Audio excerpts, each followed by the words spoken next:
जब भगवान गणेश बन गए नौकर मनोकामना पूर्ण करने वाली कथा। एक बार गणेश जी को भूख लगी तो उन्होंने एक सेठ के खेत से अनाज के कुछ दाने चोरी करके खा लिए। बाद में गणेश जी के मन में पछतावा हुआ तो वह पश्चाताप के रूप में सेठ के घर पर नौकर बनकर नौकरी करने लगे। एक दिन सेठ की पत्नी राख से हाथ धोने लगी तो गणेश जी ने उसके हाथ पकड़कर मिट्टी से धुलवा दिए। सेठानी ने सेठ को शिकायत की कि आपके नौकर ने मेरा हाथ पकड़ा था। सेठ ने गणेश जी से पूछा।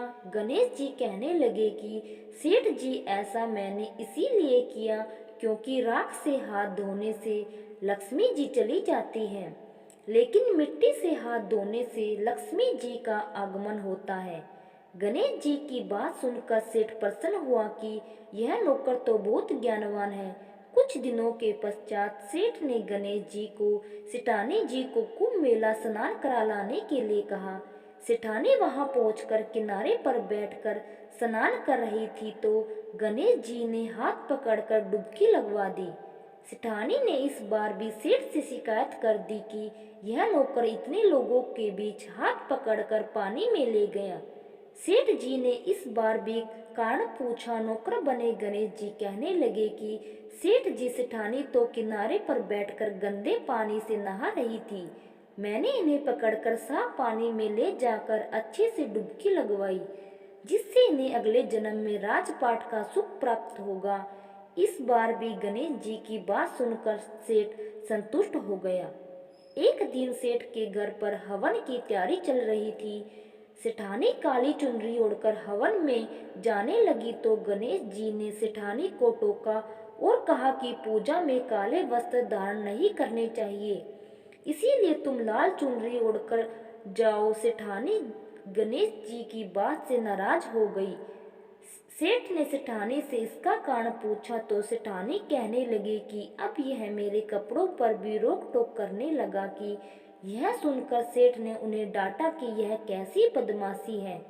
गणेश जी कहने लगे कि मैंने तो ऐसा इसीलिए किया ताकि सेठानी जी काले वस्त्र धारण कर हवन में न बैठे।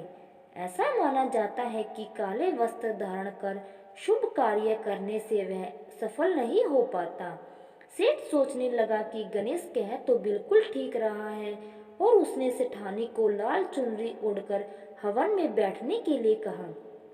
एक बार सेठ जी ने पूजा रखी लेकिन गणेश जी की मूर्ति लाना भूल गए। सेठ ने गणेश जी से पूछा, अब क्या करें? गणेश जी कहने लगे कि मुझे ही मूर्ति के समान विराजमान कर दो। सेठ जी गुस्सा हो गए कि पहले यह सेठानी से मजाक करता था, आज तो मेरे साथ ही करने लगा है। गणेश जी कहने लगे कि मैं मजाक नहीं कर रहा हूँ, मैं सचमुच में गणेश हूँ। इतना कहते ही गणेश जी ने अपना वास्तविक रूप धारण कर लिया। सेठ और सेठानी ने गणेश जी की पूजा की।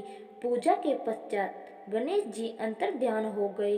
अब सेठ सेठानी को पछतावा होने लगा कि हमने गणेश जी से इतना काम करवाया। गणेश जी को सेठ के सपने में दर्शन देकर कहा कि मैंने तुम्हारे खेत से अनाज के दाने तोड़ खा लिए थे, उसके पश्चाताप के रूप में मैंने तुम्हारे घर पर नौकर बनकर काम किया। तुमको किसी भी तरह का पछतावा नहीं करना चाहिए। गणेश जी की कृपा से सेठ का घर परिवार धन धान्य से परिपूर्ण हो गया। अगर वीडियो पसंद आए तो जय श्री गणेश जरूर लिखें और वीडियो को लाइक शेयर सब्सक्राइब करना न भूलें। धन्यवाद।